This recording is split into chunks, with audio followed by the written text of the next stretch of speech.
เจ็บหน่อยนึงเด้อจดเอาเด้อซักยาเอาบ่ห้องบ่ให้เลยเนาะสุดยอดเลยตอนนี้ทางท่านหมอเพิ่นกวดนี่สงสัยสิเป็นวัณโรคพี่น้องโอ้ยเพิ่นว่าถ้าเป็นวัณโรคนี่ติดง่ายโดยเฉพาะคือลูกเมียพี่น้องจักเฮ็ดแนวใดหั่นแหละ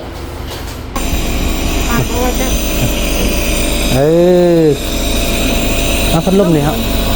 โอ้มันตั้งฟ้าลมเองเนาะถ้าเป็นวัณโรคนี่ตายเลยแต่ว่าถ้าเป็นวัณโรคนี่จะได้รับยาโครงการฟรีพี่น้องเนาะรับยาโครงการฟรี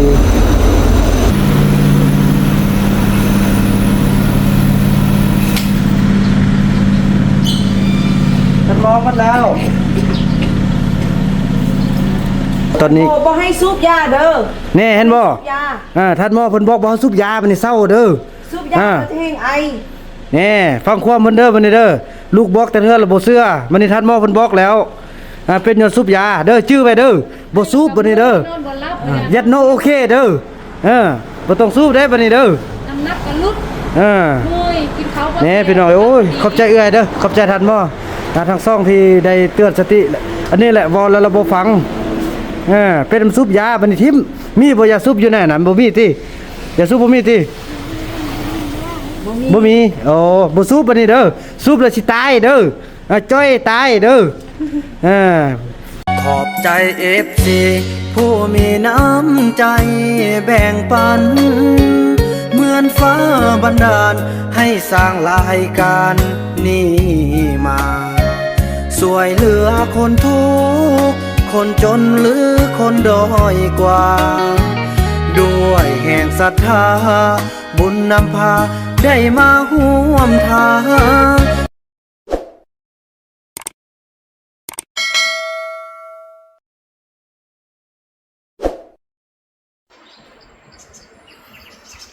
กับสบายดีและสวัสดีพี่น้อง FC ของบ่าวบุญนำเบิดสุขสุคนบ่ว่าสิอยู่ภายในหรือว่าอยู่ต่างประเทศพี่น้องเนาะก็ยินดีต้อนรับทุกท่านเข้าสู่รายการของบ่าวบุญนำคลิปนี้พี่น้องตัดภาพมาที่บ้านใหม่ที่บ่าวบุญนำและสาวนกจะขึ้นมาอยู่เนาะก็คือเป็นการอุปถัมภ์คำสู้จากย่าแม่เจียวอนและพ่อสตีฟวอนอยู่ทางสหรัฐอเมริกาพี่น้องจำนวน500เหรียญเนาะตอนนี้คือว่าสำเร็จเป็นที่เรียบร้อยพี่น้องเนาะคือว่าพี่น้องคลิปนี้ก็จะเป็นคลิปที่พายายมีไปตรวจอยู่โรงพยาบาลเนาะซึ่งว่าได้รับการช่วยเหลือจากคุณแม่ติ่มเนาะFC ทางฝั่งไทยแต่อาศัยอยู่ญี่ปุ่นพี่น้องเนาะเพิ่นส่งเงินมาจำนวน500 บาทพี่น้องเนาะแม่ติ่มเนาะนี่พี่น้องเอ้ยเพิ่นส่งมาจำนวน500 บาทพี่น้องเนาะ500 บาทพี่น้องก็ถือว่าจะพาทาง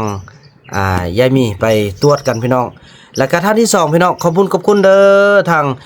ย่าแม่ดาวอนสิหราชเนาะเจ้าของโรงรอประติมากรรมลานสร้างพี่น้องเพิ่นได้ส่งเงินมาจำนวน1 ล้านกีบพี่น้องเนาะขอบคุณนำแม่ทั้ง2เนาะบ่ว่าจะเป็นแม่ติ่มแล้วก็แม่ดาวอนสิหราชเนาะที่ว่าเพิ่นอุปถัมภ์คำสู้ในครั้งนี้พี่น้องเนาะเพิ่นส่งมาจำนวน1 ล้านกีบพี่น้องบ่าวนำจะให้เบิ่งเนาะเพิ่นส่งมาเมื่อวานนี้พี่น้องเอ้ยนี่อันนี้แม่ดาวอนสิหราชเนาะเพิ่นส่งมาจำนวน1 ล้านกีบก็จะเป็นจังซี่พี่น้องเนาะมื้อนี้ก็ถือว่าเป็นโอกาสดีแหละพี่น้องเอ้ยที่สาวมุกเนาะลูกสาวมุกได้ออกมาพี่น้องออกมาแล้วก็แม่นมาด้วยความหิวโหยพี่น้องเอ้ยแล้วก็คืออย่างว่าแหละส่วนเด็กนั้นก็ถือว่าบ่ฮู้ที่มาที่ไปเลยเนาะหลังจากแล้วยังต่างก็จะได้ไปนำตอนนี้เบานำข้อพักผ่อนก่อนพี่น้องเมื่อยไล่เนาะหลังจากออกจากครั้งที่2มากับเมื่อยไล่พี่น้องเมื่อยแท้ๆพี่น้องเอ้ยเมื่อยจนเจ็บแข้งเจ็บขาไหมพี่น้องอย่าเถอะนี่อันนี้บ้าว่ายหมดเลยพี่น้องนี่แข้งขานี่บ่ว่ายหมดเลยอันนี้ก็แม่นมุนหมดเลยแข้งขาอันนี้แหละเป็นยายแพทย์เนาะไปจุดป่าพากันเบานำกับเปนำไปโลไล่ดับไฟโอ้ยเกือบตายพี่น้องได้ก็ได้เนาะก็เดี๋ยวจะพาบุญรอดไปตัดผมพาลูกสาวมุกเมทามีเมทามิดเนาะพี่น้องเนาะไปเบิ่งกิจกรรมของเฮามื้อนี้หมดมือเลยพี่น้องเนาะว่าจะมีหยังได้พี่น้องแต่ว่าหลักๆแล้วก็ขอบคุณเนาะทางท่านแม่ทั้ง2เนาะทางครอบครัวใจบุญทั้ง2ที่ได้อุปถัมภ์คำสู้ณ ตอนนี้พี่น้องเอ้ยเนาะแล้วก็ทางหลายๆอย่างเนาะที่ผ่านมาจังซั่นเลยพี่น้องเนาะขอบคุณให้ทุกท่านได้อยู่ดีมีแห้งเด้อร่ำรวยเนาะคลิปนี้บ่าวบุญนำขอเชิญชวนทุกท่านรับชมภาพบรรยากาศนั้นกันท่านผู้ชมเนาะพี่น้องเอ้ยแล้วเนาะว่าสิลงไปพุ่นก็สิแม่นพอดีรถเนาะรถเพิ่นมาว่าเรื่องอันฮืออันนั้นพี่น้องเอ้ยโอ้อันนี้บ่แจ้งเนาะพี่น้องเดี๋ยวเด้อโอเคแจ้งแล้วเนาะว่าเรื่องไปฮือแล้วก็ไปให้ส่วนพี่น้องเนาะให้ทางพี่น้องพาต้องเรื่องเฮาเนาะอันนี้เฮือนก็โอ้งดงามพี่น้องเอ้ยใส่ประตูใส่อะไรกอดอย่างต่างได้พี่น้องเนาะใส่กระจายไว้เป็นที่เรียบร้อยนี่งามเด้พี่น้องจังซั่นเนาะจะได้ไปแก้ไขเรื่องเวียกตัวนี้ก่อนเดี๋ยวค่อยว่ากันพี่น้องแล้วก็เดินทางนำกันเนาะอาจจะคิดลงพานี่เลยแหละอันนี้พ่อบ้านเพิ่นเอาไม้มาส่งเมื่อวานนี่ไม้ที่บ่าวบ่นำได้ตั้งให้จะไปปลูกเฮือนในเซาลีอยู่ที่พุ่นแหละพี่น้องเนาะอยู่ที่ป่าบ่าวนำก็ให้พ่อบ้านได้ไปตั้งมาเนาะจะได้เฮ็ดป้ายแนะนำทางเข้าอยู่บ่อนนี้พี่น้องเนาะนี่เข้าไปทางนี้แหละเป็นแกนไม้ดูพี่น้องไม้ลี่เนาะเฮ็ดเป็นประข้างเขานี่ว่าทางเที่ยวส้มหั่นน่ะพี่น้องเนาะจังซั่นเลยพี่น้องไปลมรถแล้วก็ว่ากันต่อเนาะจะ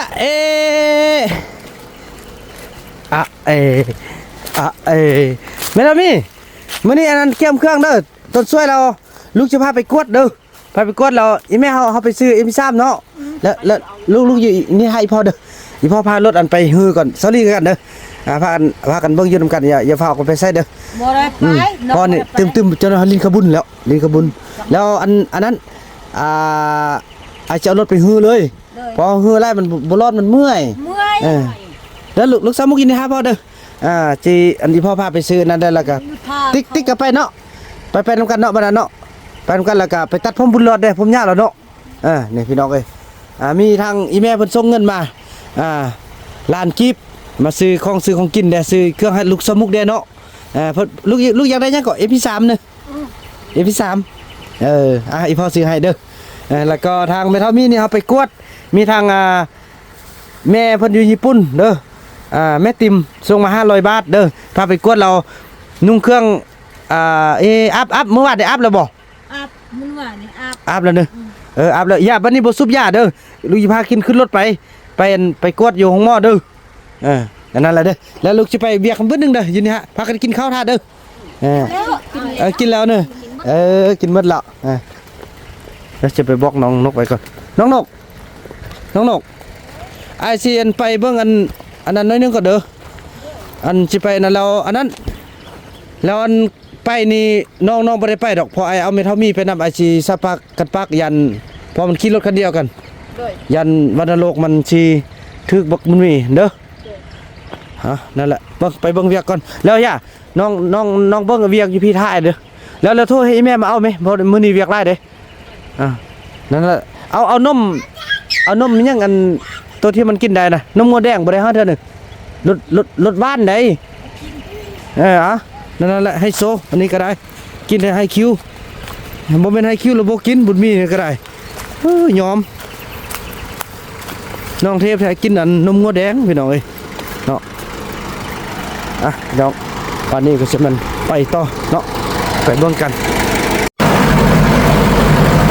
เอาไปทางลุ่มเด้อไปลุ่มโค้งไปหุ่นไปลุ่มโค้งไป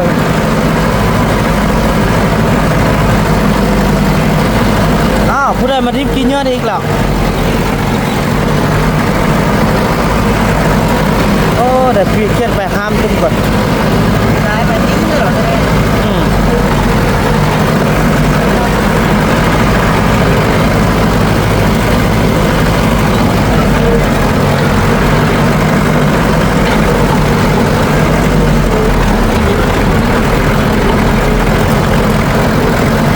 ทำบ่ได้พี่น้องไปโค้งทั้งวันเอา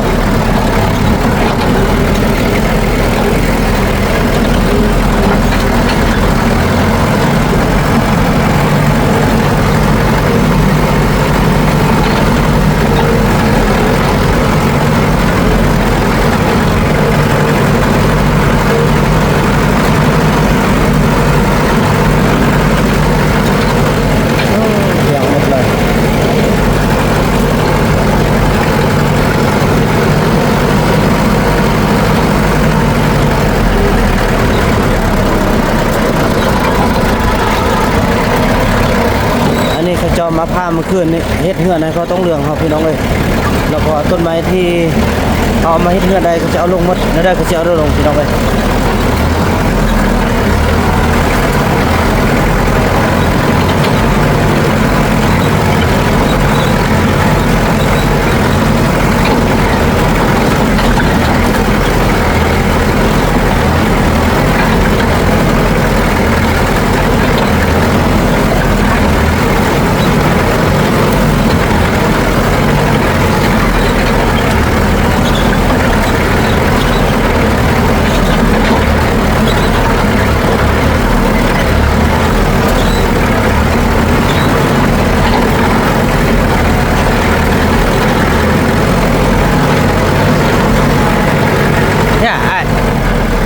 นะอันต้นนี้นี่นะ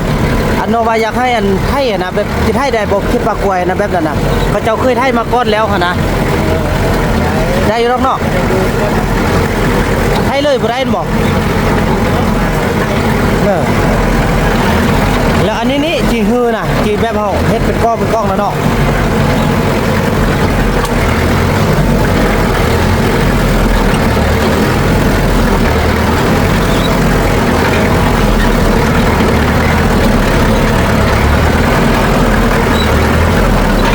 มันทึกหน้าเขาบอกไอ้ทึกหน้าเขาบอกเข้าที่บอกยังเป็นไงนั่นยังเป็นก้อนมันบอก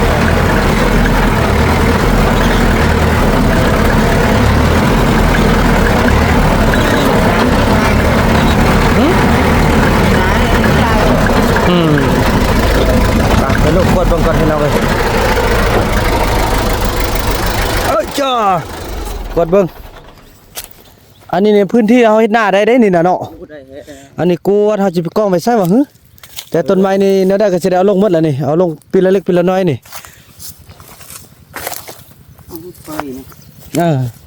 โคนที่หนอหมดเท่กว่านี้อันนี้นะเนี่ย บอลพื้นที่เหรอเนี่ยพื้นที่เขาเนี่ยตั้งแต่ครอบเทิงหมดแหละนะครอบเทิงไปหู้จำแล้วไฟฟ้าเลยแค่นี้ได้หน้าได้หมดโอเคนี่เนาะเป็นเขตบอลข้างน้ำมีสำเร็จนี่นะน้ำก็เลยโลมาพี่มดอ่ะเนี่ยบอสอัน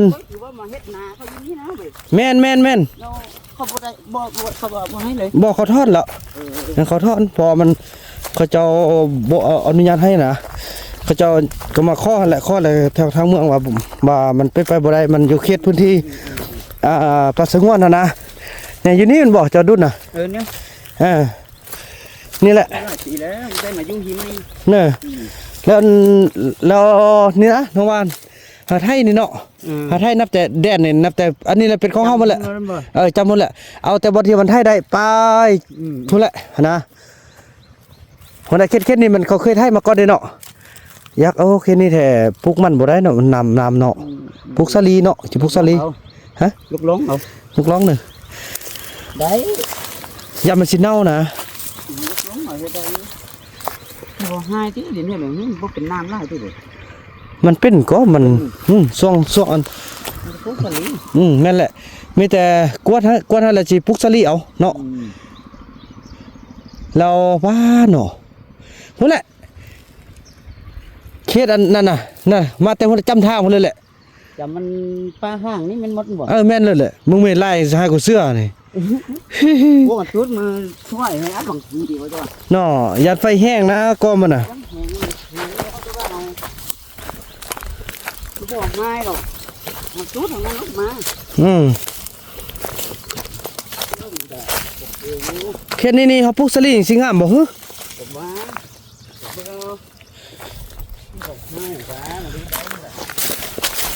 เนาะมันก็ดินเขาปาดดนเลยเนาะย่าอันนี้เฮามาโม่กกนี่เลยบ่ฮึนั่นเราก็ได้จุดแล้วเนาะ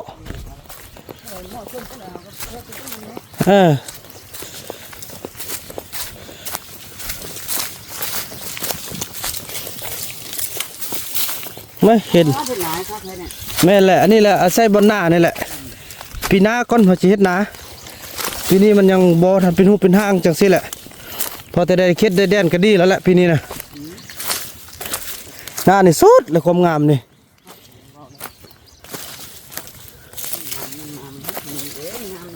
เพี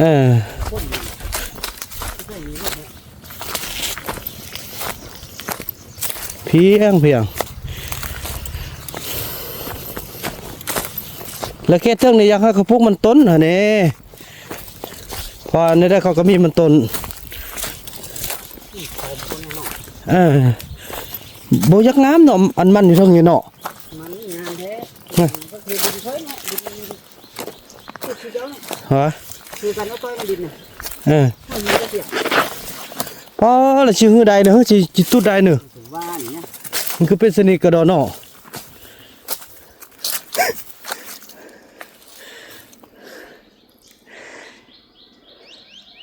เอาคนหื้อกับรุดหื้อเนี่ยไม่ดีป่ะนำ จ้า คนหื้อแล้วก็หื้อแล้วเนี่ย คนหือมันใส่เลือกไปโลจุดตึมบ่หือตอนเว้นน่ะเนาะ กับว่าน่ะจุดตึงแล้วก็อีใดอยู่จ้ะว่า เนาะสักจุดตึมเรา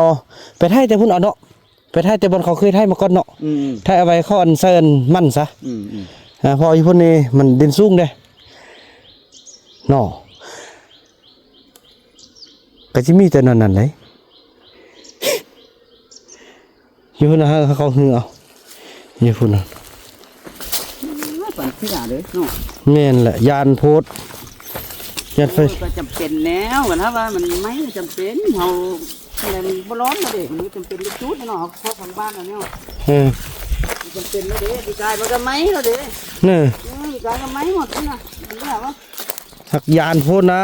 ยาน เขาบอกว่าต้องเป็นไฟเนาะอะไรมันบ่จุดนี่จะได้ลงในบ้านอะไรโอ้พวกเราเฮ็ดแหละนำมาว่า จุดกลางคืนนะ บ่ไม้แล้วกลางคืนน่ะก็ถามว่านั่นนี่โอ้มันก็เรียบร้อยในนี้น่ะ เนาะ เพราะว่าแดดดีบ่ดี แล้วช่วงนั้นสว่ามันฟ้าบดก็4-5 มื้อน่ะเนาะ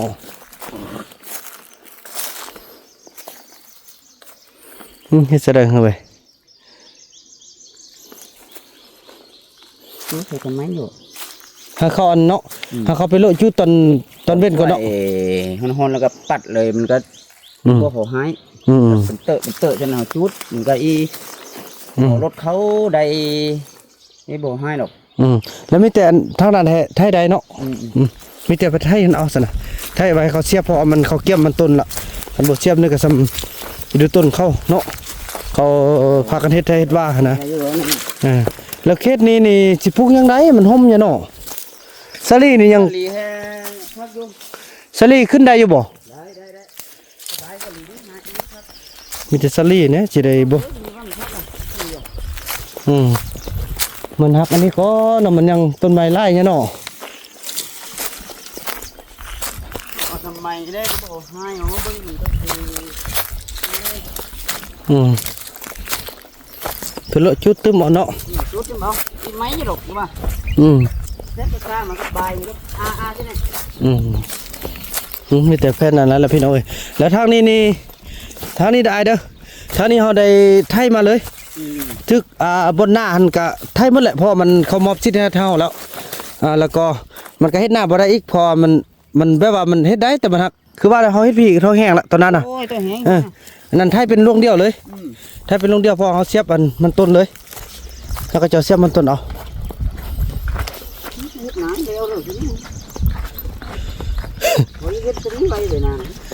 จากอันนี้มันเส้นทางเลยนี่เนาะเขาเฮ็ดเส้นทางก็จะได้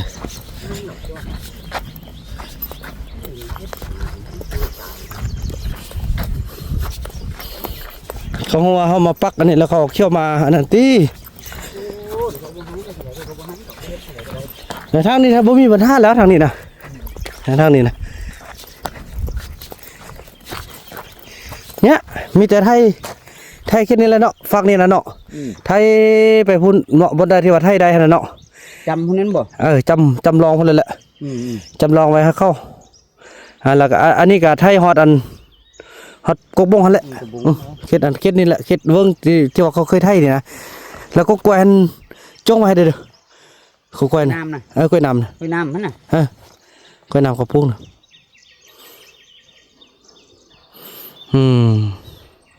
คือจิมีนั่นแหละเนาะแล้วลองล้มเนาะสิเอาหรือว่าเฮ็ดแล้วจึงอันนั้นบ่ ลองเฮ็ดเบิ่งก่อนเอาเนาะเฮ็ดเบิ่งก่อนเนาะแล้วอันคืออันน้องว่าแหละ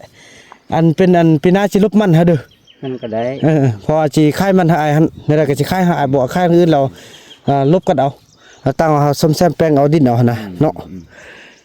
คันว่าได้กำไรก็ได้ถ้าบ่ได้ก็สิซอกอันมาเพิ่มก็สิบ่รู้ก็บ่หายติก็อีได้น่ะติเนาะมันเป็นราคามันก็เช้านี่คนทำมาแล้วนึงตัวใดเช้าอียกนะอ้าวจักเบิ่งเขาอะไรคือมิจิลีอยู่ตอนนี้ยกก็หอมรถมานี่ไปยกเนาะไปแล้วอ้ายบ่เกิดดอกเบิ่งหันบ่มีคนมาเถอะเราน้องนี้ได้ให้อันนั้นให้เมียคนนั้นอย่างน้อยเดียวข้ามทางนะอ๋อแล้วจึงมาให้เนาะฉันได้ก็ได้กลับเนาะไปฉันก็ไปถามเขาเบิ่งก่อนเนาะฉันเนาะอยากไปเป็นบ้อนไปนะ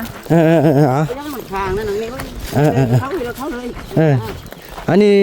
ไทยมาเนี่ยล่วงนี้เขาจะให้แบบไทยตัดมาในนี้เลยบอกมีวิธีหรอกบ่ทายกล่องเด้อ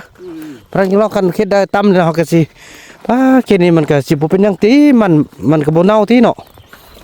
บ่เน่าดอกเพราะเขาก็เคยปลูกมาแล้วเนาะยกล่องเอาบ่ยกล่องเดี๋ยวเอา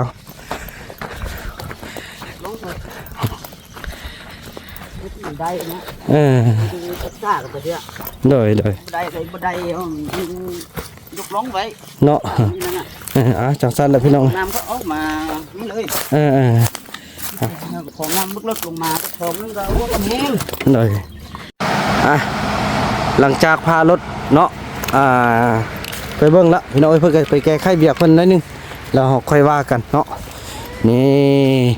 เกี่ยมละพี่น้องเอ้ยอันแม่นกใหญ่ลุงแม่มิดเอาขึ้นหลังคาเลยอันมะคอน่ะ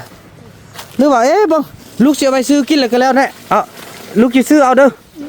ลูกจะซื้อเอาพอจะเอาแก้นมันแซ่บบ่มันบ่ได้อ้อมเนี่ยเด้อบังลองอ้อมเด้อตัวอ้อมมีบ่บ่นี่สันลูกเอาไปกินนะแล้วลูกจะซื้อให้ทายุเนาะเอาขยุเอาหักดักม้วนๆเลยลูกเอาทายุตัวมันม้วนๆเนอะเอาตามแต่โคซกเพิ่นจัดการได้นั่นแล้วใส่ของลูกเด้ฮะอันนี้ก็ซอกม้วนแล้วอันนั้นเด้อันมากันนี่ลูกเด้ม้วนลูกอีพ่อเห็นลูกเอามานี่เสื้ออันนี้ใส่แล้วใส่แล้วพูดกันแล้วเนาะเดี๋ยวอีพ่อซื้ออันนี้เขาไปซื้อเอาเนาะพี่น้องเอ้ยพอไปค่ายมันก็บ่ได้เท่าใดพี่น้องเอ้ยแต่เราบ่นั่นสิซื้อให้เลยเอาไปคั่วกินพี่น้องเอ้ยพอจะได้เอาแก้นมันพี่น้องเอาแก้นมันโลกปุกอันปลาเข็นนี่ฮะมันเป็นปลามะคอในอนาคตพี่น้องเอ้ยเนาะนี่จังซั่นแล้วพี่น้องเนาะพี่น้องเอาแก้มคอมกันละบ่อุ่นรถกับพี่น้องเนาะรถแล้วก็สิเอาอันผ้าอัดปากใส่นั่นก่อนพี่น้องเอ้ยเนาะโอ้ว่าเนี่ยไปงานเลยผ้าอัดปากดีๆโบใส่โบได้เด้พี่น้องเอ้ยเนาะนำใส่ผ้าอัดปากก่อนเด้อ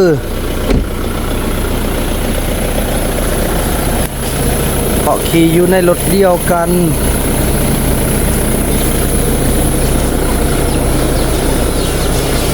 ไปแก้มแม่ทำนี่ไปกวดของหม้อไป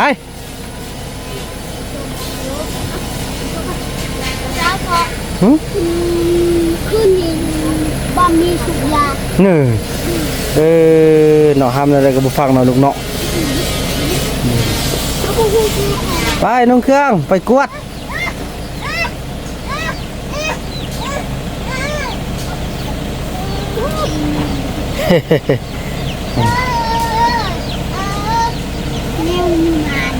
แม่มีม่านแล้วเนาะอย่าข้ามนะลูกเด้อพอมันมีลูกเด้อเห็นบาปเด้อลูกเด้อมุกเธอเป็นคนดีแล้วบุค้าแล้วบันนี่เนาะไปแก้มไปบนรถไปขึ้นรถไปขึ้นรถไปมาพ่อมาขึ้นรถมาหยอแก้มแดงเลยเนอะถ้าจะเอาไปน้ำพาไปเจี๊ยบัดเอาไปออกตลาดเนาะไอ้บุรุษให้นั่งหน้าเนาะ เอาเป็นรถนักคณะเพราะน้องนกบ่ได้ไปเพิ่นหรอกเพราะว่ายานอันนี้แหละยานโลกนี่แหละพี่น้องเอ้ยพออยู่ในรถนี่บ่ไปนำอัดปากไปที่เรียบร้อยเนาะอัดได้ก็คือเก่าเลยพี่น้องยืมกันดนเนาะไอ้บุญรอดเนาะไอ้บุญรอดนั่งข้างหน้าให้เลยเอ้ยเนี่ยนับไปคือไอ้บุญมีนี่นี่บัดเสือลูกนั่งห้าบ่ต้องลิ้นนั่นเด้อนั่งห้าเด้อคันนี้ก็จะเป็นโอ้เครื่องเนี่ยพี่น้องบ่เอาเครื่องออกก่อนเนาะเกี่ยมเครื่องกันเป็นที่เรียบร้อยแล้วบัดนี้จะพาปิดปากใส่เพิ่นอันนึงก่อนพอทุกคนต้องใส่ผ้าปิดปากพี่น้องเนาะ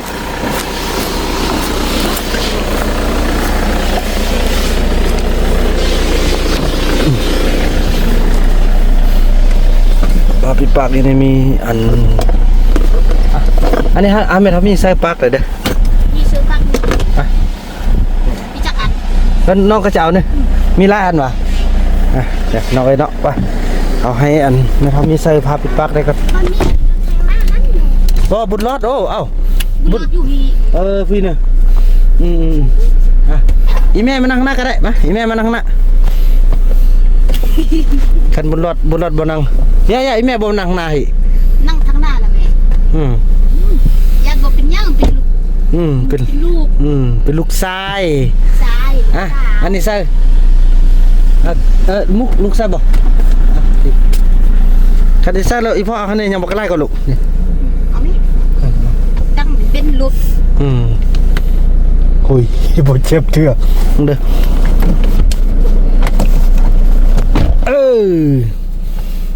อันนี้เอาลงโอ้นี่อันนี้เอาลงอาตีนเปื่อนหมดบ่ได้ซื้อเกือบเลยว่าเห็นกอบมันวะโอ้วะไปนี่ไปซอกซื้ออะไรนั่นใส่เดี๋ยวใส่เทิงเด้อที่ไปเอาปูใส่ปากสะดังเด้อพี่น้องเอ้ยไม่ทำมีใส่แม่นี่ใส่เดี๋ยวนี้แปลงครบหนึ่งเจ้าสัตว์พี่น้องเดินทางกันเนาะพี่น้องเนาะอุ้ยเริ่มไอแล้วพี่น้องเห็นแล้วไอ้ขี้เกียจมาฮอตเนาะสบายดีไอ้เนี่ยมานอนที่มันนี่นะนอนเนอะโอเคสัตว์นั่นนี่น้อง15เมตรมีไปกวดเพราะว่ามีทางอันผู้ใหญ่ใจดีเพิ่นส่งเงินมาพาไปกวดแล้วน้องมุกกับพอดีมาเราอยากได้ MP3 แล้วเราไม่ทำมิดกับมาอีติ๊กก็จะไปบุญรอก็จะไปแล้วอายุนี่5ดอกเถอะบุญก็หนึ่งเลือกไปทำกันบอกหรือว่าไอ้เบิ้งอายุนี่ท่านี้ก็ได้เนาะถือว่าเนาะได้ลมเบียกันแล้วพี่น้องเอ้ยเดี๋ยวไอ้เพิ่นเอาปลาดุกเอายังมาได้เนาะว้าเสร็จแล้วเราค่อยเอาพนมมันมาก่อนแล้วนั่นบ่ติ๊กอย่างยุ่พี่บ่ไปเถอะไปได้พอจะเอาบุญรอดไปตัดผมได้นั่นแหละนั่นแหละนั่นไอ้เพิ่นก็มานอนน้ำมันนี่เนาะโอเคดีสบายดีลุงนะลุงอยู่สบายดีแต่มาท่านเนาะน้องว่าจิโทรบอกอยู่ลืมไล่เวียโพดสบายดีเนี่ยโทรบอกโอ้สร้างเป็นแล้ววันนี้นะเป็นแล้วเนาะเนี่ยเพิ่งใช้เท่านี้บนแล้วเด้อไม่แหละได้เด้อส่วนเด็กน้อยนั้นโมโหที่มาที่ไปพอบุญจุนี่เลยเงืดเลยตัวยอมเลยแต่เบิ้งหม้อเลยว่าอยู่ห้องตัวนี้บุตรที่เอาสุดได้เด้อน้องเดินทางก่อนพี่น้องเนาะไปจังสันแล้วพี่น้องเลยทางใดกับทางเวียบพี่น้องเลยเบาวันนำได้แนะนำทางไอเพิ่นไปถ่ายคลิปอันซาลีกับอันนั้นท่าก่อนเนาะซาลีกับเคยเพิ่นฮือให้แต่ก็ยังไล่กิจกรรมดอกเพราะอันนี้ก็จำเป็นพี่น้องลูกมุกมันก็อยากได้ MP3 แม่เท่าก็อยากได้ทะยุนี่ทะยุนี่แทบบ่มีแม่นบ่เปิดแบบพอขี้กันเนาะมันนักมีเพลงเองเนาะจังซั่นพี่น้องเนาะเดินทางพบกันตอนต่อไปเอา13ก็มีลาวแดมีแม่นไส้แดไทยก็มีเนาะพี่น้องตอนนี้เนาะเมื่อกี้ก็มีทางรถไทยเข้ามาพี่น้องน่าจะคนอันใดอันนึงมาแต่ฝั่งไทยอะไรพี่น้อง ก็สัญญาณเตือนพี่น้องแต่เราก็จะได้หยุดเนาะหยุดเพราะว่ารถนี้ก็จะแจ้งมาแต่ลงหน้าพี่น้องเนาะที่ถ้าว่ามีรถอันใดที่จะมาฮอดมาถึงเนาะน่าจะเป็นคนคลองมาแต่ฝั่งไทยพุ่นพี่น้องเนาะเพราะเป็นรถไทยเขาได้พี่น้องเลยตอนนั้นพี่น้องเนาะนี่พี่น้องแม่นแท้ๆเนาะรถมาแต่ไทยแท้พี่น้องเลยแม่นแท้พี่น้องนี่รถมาแต่ไทยลูกเห็นบ่นี่ เขาบ่เห็นสัก นี่น้องนี่ น้องเลย เพิ่นคนเครื่องมาแต่ฝั่งไทยเด้พี่น้องเอ้ยเนาะหุ่นเพิ่นมาแต่ไทยไปเลยเนาะ ไทย หุ่นมาหุ่นละเนาะเฮาก็จะได้ค่อยไปพี่น้องเอ้ย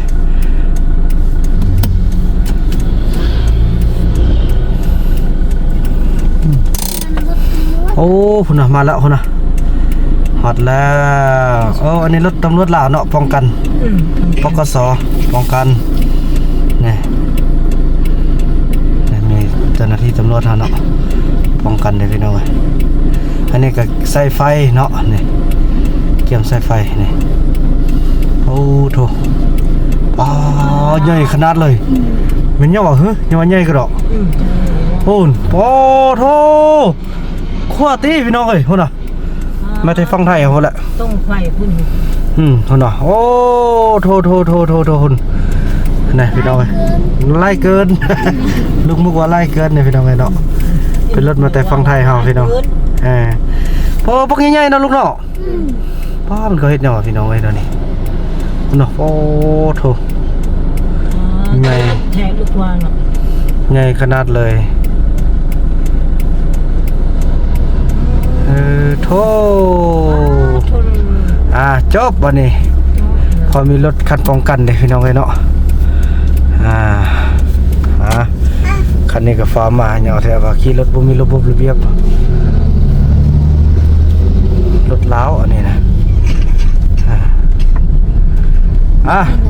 หมดแล้วนี่รถป้องกันเพิ่น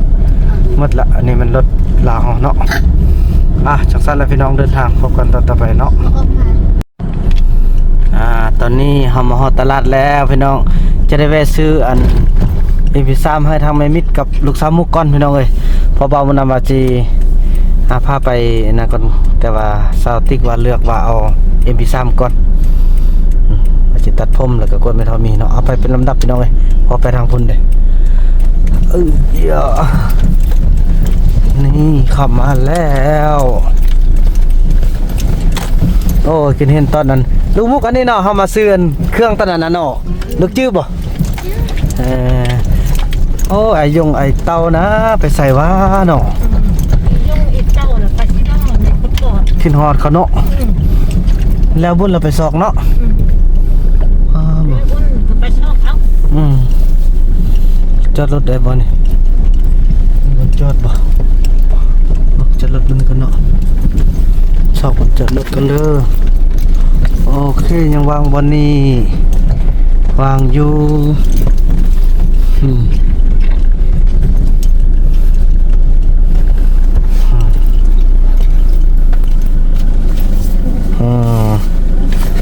ไอ้บุญรอดกันสิลงบ่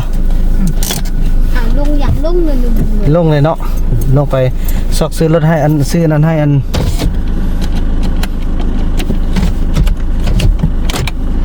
ใครได้บ่แม่ในวิธีใครดึงตัวนี้ดึงตัวเลยยู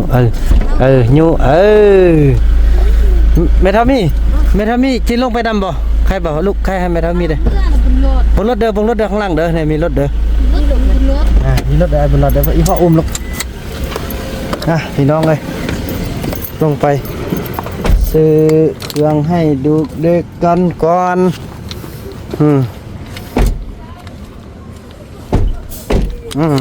พี่เนาะมาทางนี้พี่ทางนี้บ่พี่เลยรถเด้อเห็นเด้อน้ำลายพ่อมาเด้อหยับกันเลยพี่น้องเอ้ย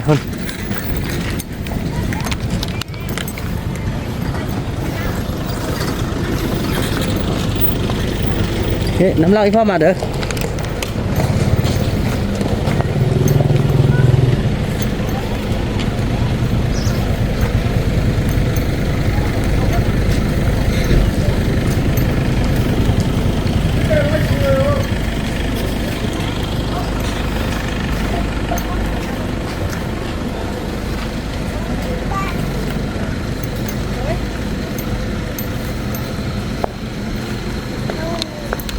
เขาคิดเลยนั่นแหละเขาไปเลือกเอาอยู่นี่แหละวิทยุอยู่นี่แม่อยู่นั่นเลยเข้าไปเลยเข้าไปเลือกเอาไปโอ้ยพี่น้องเอ้ยเนาะไปเข้าไปเลยเข้าไปยืนไปยืนมอยันรถสบายดีเจ้าของร้านโอ้ยเพิ่นอยากได้วิทยุแบบพวกเก่าแบบพวกเพิ่นมาซื้อตอนนั้นท่านนี่ยังอยู่บ่หมดแล้วก็เจ้าด้วย โอ้หมดแล้วอยู่ไสมีเด้อฮะบ่แน่ใจว่ามันคิดบ่เนาะนั่นเหลือแต่นี่คือแบบน้อยนี่แบบน้อยแบบอะไรสถานมันบ่แม่นสร้างไฟก็ได้เป็นน่ะสถานก็ได้เอาตัวนี้บ่แม่ตัวนี้เท่าไหร่นะตัวนี้แสนปลายแสนปลายหน่อยเอาอันนี้เป็นทุยุน้อยทุยุใหญ่มันจับมันนักเนาะนี่ทุยุแบบพ่อพัวเนาะแต่ว่ามันหักมันรุ่นน้อยดีละในสถานก็ได้ถ้าเป็นท่านก่อนยังบ่แน่สำคัญแล้วสนะเอาตอนนี้อันสถานเดี๋ยวมีบ่ท่านเฮาโอ้ไปซื้อเอาท่านแล้ววันนี้ได้ละวันนี้ลูกมุกลูกไปเลือกกันให้ลูกอยากได้ตัวใดถ้าเพิ่นสกับให้ลูกเลือกอะไรลูกอยากได้ตัวมักอันนี้ก็เป็นทะยุเลย MP3 ผมนี่มีทะยุก็ได้ MP3 ก็ได้โอ้แต่2อย่างเท่าไหร่นี่ตัวนี้2แสนไปอยู่ได้ตัวนี้เนาะมีไฟเด้เนาะมาไปซื้อท่านซะต่างหากก่อนเนาะตัวนี้ใช้น้ำก็ได้ซักก็ได้เดี๋ยวส่งระบบสกับเลยสติ๊กให้เอาโทรศัพท์ก็ได้แล้วเนาะอยากได้เพลงยังซอกก็อยู่โทรศัพท์เนาะนี่แล้วเนาะ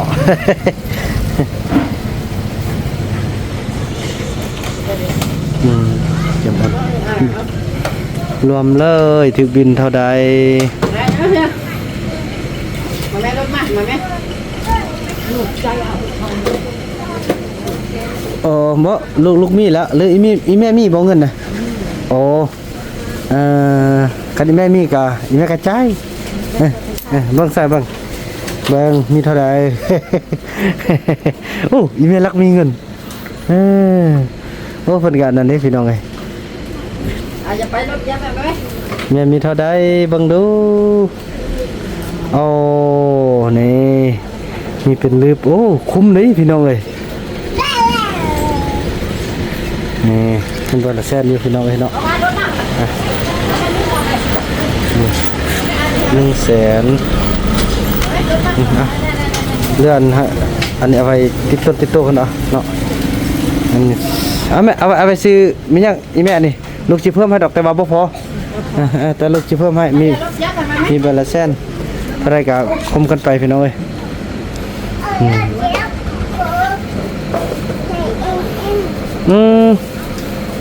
มีนั่นบ่มีแม่มอันเสียบเพลงได้บ่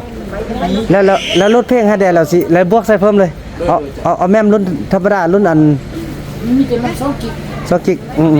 เอาเพลงลูกเอาเพลงสั้นพร้อมเนาะลูกมุงเนาะเอาเพลงประเภทอันลำวงประเภทอันนั้นให้ประเภท10 สดให้อันลูกสาวมุกตัวใหญ่แม่พอมื้อนี้เพิ่นออกมาเพิ่นแววพวนมาซื้อมันติดใจเพิ่นว่าโอ้คักซื้อหันได้ลูกนำมาได้สั่นเพิ่นว่านำมาจะได้ลดเพลงแล้วก็อันนั้นต่อพี่น้องเนาะลดเพลงก่อนนะลูกเนาะเอาเพลงใส่ก่อนแล้วจึงบวกกันพี่น้องถือเข้าได้พบกันต่อไปเนาะตอนนี้ก็ถือว่าลดเพลงให้น้องมุกที่เรียบร้อยแล้วเบิ่งอันตัวใดของลูกมุกนะตัวใดมา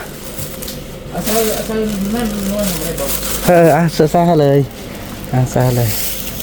ตัวสำเร็จลดเพลงไล่รวมถึงเข้าได้อันนี้เป็น5 แสนจ้ะตัวนี้5 แสนนะอันนี้1.5 แสนอันนี้2 แสน 5แล้วใส่ให้1 แสน 1ถือว่าจ่ายไปละ1 แสน 1แล้วโอน4 แสนเนาะใส่ QR เด้นี่เนาะมื้อนี้8 ค่ำเด้เนาะ4 แสนพี่น้องเอ้ยนี่จะต้องได้นี่แหละ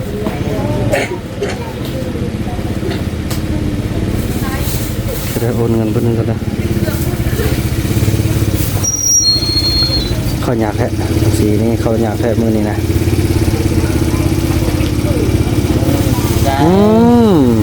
ขับใจไปได้เลย โอ้ยขอบใจลูกเดี๋ยวลูกเสือ ขอบใจพ่อแม่เดี๋ยว400,000พี่น้องเอ้ย เส้นเศร้าเดี๋ยวเส้น70เดือนแอนมวนแล้ว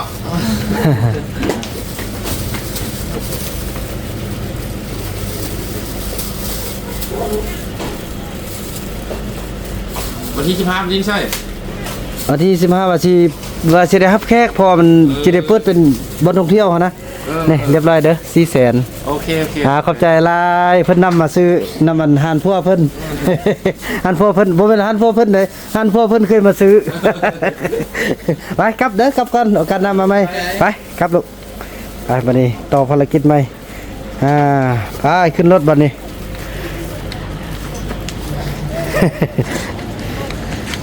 บ่ที่มาทางนี้ก็ได้นี่ก็ได้โอ้ได้แล้วเนาะโอ้พี่น้องเอ้ยว่าสิซื้อเกือบเพิ่นก็ถือว่าเบิ่งเงินนี่พอบ่ยังเกือบเด้นี่นะยังเกือบพอไปกวนไม่เท่ามีนี่จะหมดลายพี่น้องเอ้ยไปหุ่นเบิ่งรถได้เด้อเบิ่งรถได้เด้อเบิ่งรถได้หุ่นไปหุ่นยังไม่เท่ามีพี่น้องเอ้ยเนาะอยากคันนั้นเนาะเฮายังสิกินข้าวโอ้เพิ่นสิขึ้นรถคันนี้เลยโอ้บ่มีปัญญาเด้อบ่ทันฮอดเด้อเอากันหน้าก่อนนี่นะ เพิ่นสิขึ้นรถ Fortuner พี่น้องเอ้ยนี่ลูกสาวมุกจื้อแล้วขึ้นเลยเพิ่นสิขึ้นทางใดเอาเพิ่นขึ้นทางพุ่นเนาะถึกแท้ให้เลยลูกให้เลย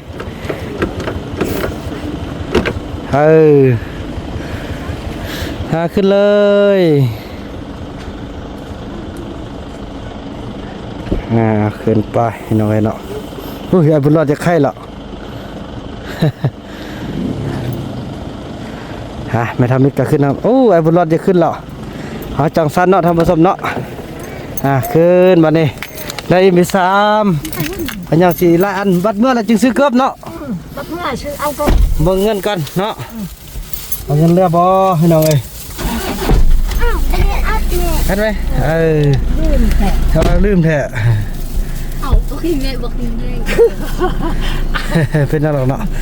พี่น้องเอ้ยได้เชื่อว่าต่อไปนี่ยังตัดผมบุญรอดเนาะยังกดไม่เท่ามีลูกแค่ได้แล้วเนาะดีใจแล้วบ่นี่แม่ก็ได้แล้ว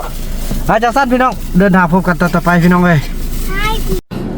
ถือว่าตอนนี้เราได้มาฮอดอันคลินิกแล้วพี่น้องเนาะแล้วอันนี้ลูกมุกแล้วก็เมมิดแล้วก็ติ๊กยูนิฮาเด้ออาชีพพาแม่ทัพมีออกไปคนเดียวเด้อไปแม่ทัพมีออกทางนี้ออกทางนี้เด้อออกทางนี้เลยไปอันนั่นลูกรถใช้ตรงให้โทรศัพท์หน่อยใช่ป่ะรถอยู่นักเลยฮันโอเคบุญรอดอยู่นี่เด้อบ่ต้องลงอีพอสิลงอันไปเบียกบ่ให้บุญรอดอยู่นี่ฮะอีพ่อไปเอาอันยาให้แม่ทัพมีบุญอีพ่อมาแน่เด้อยักไปมาสนามมาที่กินหาสนามนี่มาอุ้มมาอุ้มมากินข้าวเด้อไปกินมาถือว่านี่พี่น้องเนาะพาคุณมากวาดนี่พี่น้องไปจังสั้นแล้วพี่น้องเนาะพบกันต่อไปเด้อพี่น้องเนาะไอ้บุญรอดลุกนั่งดีๆเนี่ยขึ้นไปนั่งเถิงไหมขึ้นไปนอนเลยนอนเลยตอนนี้ทางดร.ใหญ่เพิ่นกำลังจะออกมาไอ้บุญรอดมานั่งนี่ไอ้บุญรอดนั่งนี่เยิ่มนี่นี่พี่น้องมีเครื่องกวดมีอันนี้เป็นห้องกวดเนาะแล้วก็ห้องรับจะอยู่ทางไหนพี่น้องเอ้ยอย่าสูบยาไล่เด้อบัดนี้เด้ออย่าสูบยาไล่เด้อนี่เห็นบ่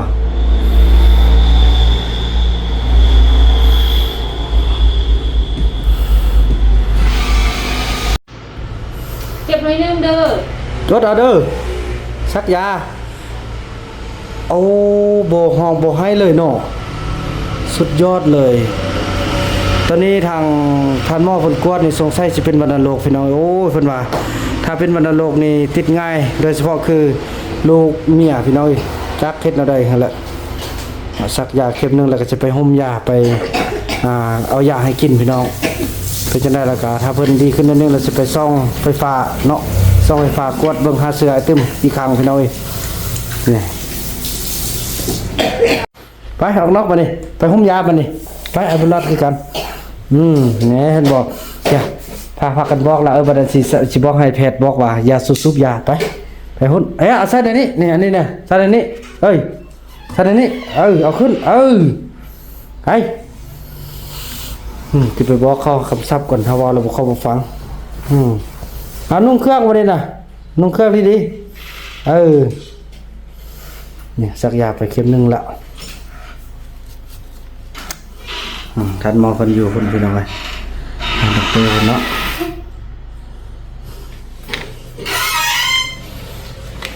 ไปห่มอยู่นอกไปนอก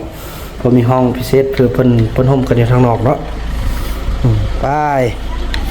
มีห่มยาโอ้ขึ้นให้ต้นบุญมีพี่น้องเอ้ยเนาะขึ้นให้ต้นบุญมีอันนั้นเพิ่นห่มยาก่อนออกเอา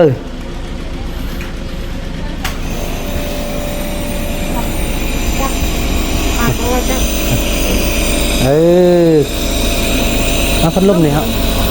โอ้มันตั้งพัดลมเองเนาะดมมันหมดเด้อบ่ทับเปิดแบบว่ายันควันมันให้นะผมยาก่อนหายใจเอารถหายใจแห้งๆสิได้รถ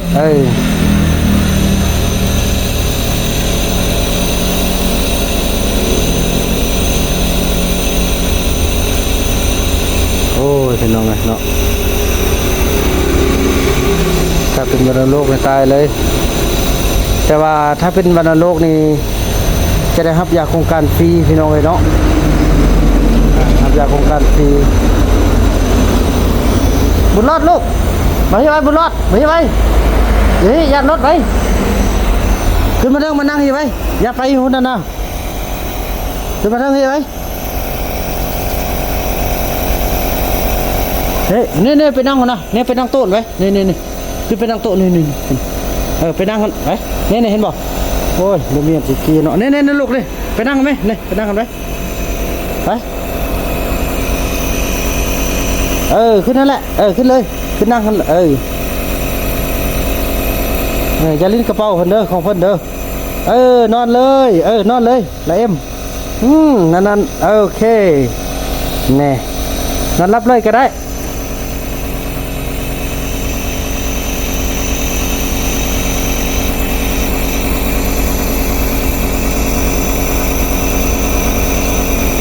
นี่ก็บ่ไอจากบาทอะไรพี่น้องเลย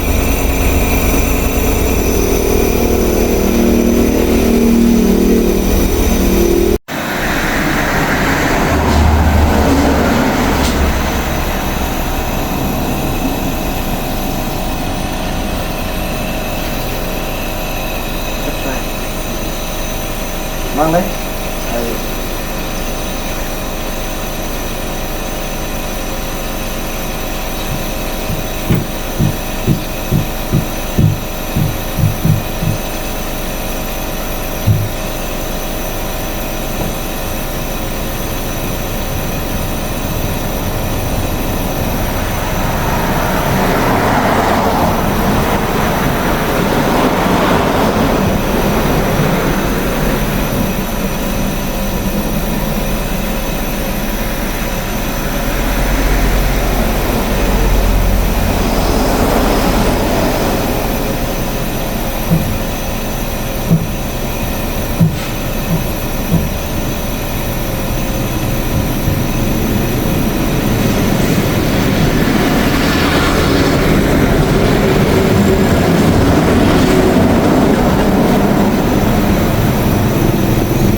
มอหมดแล้ว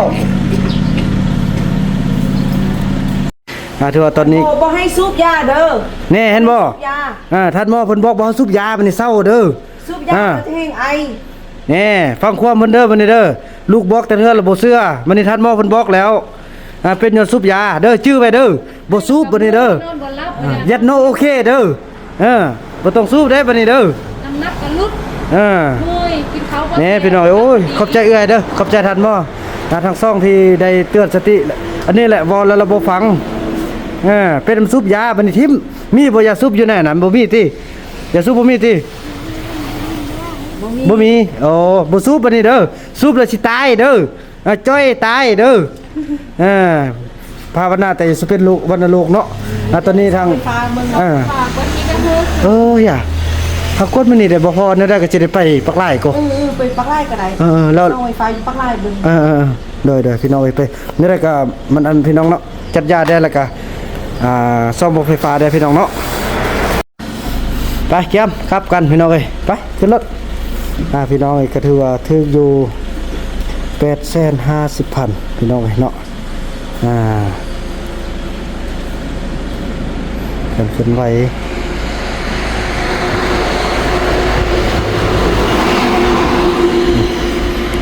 850,000 กีบที่อยู่พันปลายกว่าบาทพี่น้องเอ้ยเนาะมองเด้อบุญรอดเด้อมองเด้อนี่ไปพี่น้องเอ้ยชื่อไว้บาทนี้นะ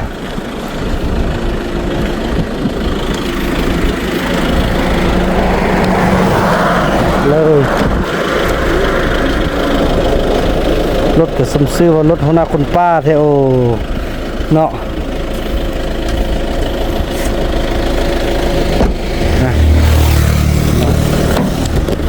โอ้ยโอ้ยเจ้าว่ากดแล้วกินยาหมด8% ไป เป็นไป 8% ไปแล้ววันนี้สิได้ไปกดอันซ่อมไฟฟ้าแต่ว่าแนะนำนะถือว่าสิกดไฟฟ้ามันนี่สำทึกวันเสาร์วันอาทิตย์เนาะก็เลยว่าเพิ่นว่า